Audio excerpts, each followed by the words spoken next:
আমার হাতে একটা জিন মুসলমান হয়েছে 500 বছর বয়স। একটা জিন কি হয়েছে সরাসরি আমার হাতে কালেমা। বাড়ি হলো তার কলিকাতা, বাড়ি কলিকাতা, হিন্দু মুসলমান হয়েছে। মুসলমান হওয়ার পরে পরে যেই জিনে নিয়ে আসছে বয়স্ক জিন, তাই বলছে ওকে বিয়ে করিয়ে দাও। হুজুর বিয়েটা আপনি পড়াইতে হবে। আমি কিছু শুনে আমার ব্যস্ততা, আমি বিয়ে পড়াইতে পারবো না, তোমরা বিয়ে পড়াই দিও।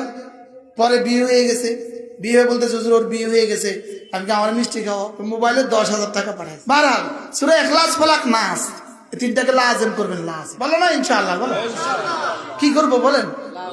লাজেম ইখলাস ফালাক নাস লাজেম ইনশাআল্লাহ বলো।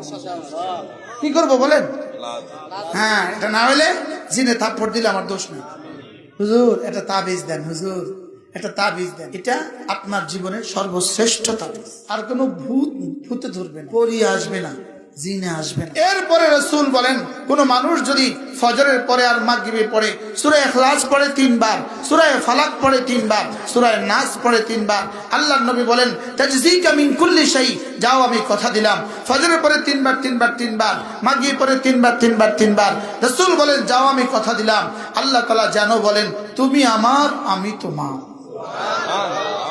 আল্লাহর নবী বলেন কোন মানুষ যদি এশার নামাজ আর ফজরের নামাজ জামাতের সাথে পড়ে, এশা আর ফজর যদি কোন মানুষ জামাতের সাথে পড়ে, রাসূল বলেন কান্নাহু কামা সাইরাল লাইল, সে যেন সারা রাত আল্লাহ তাআলার সামনে দাঁড়িয়ে থাকলো।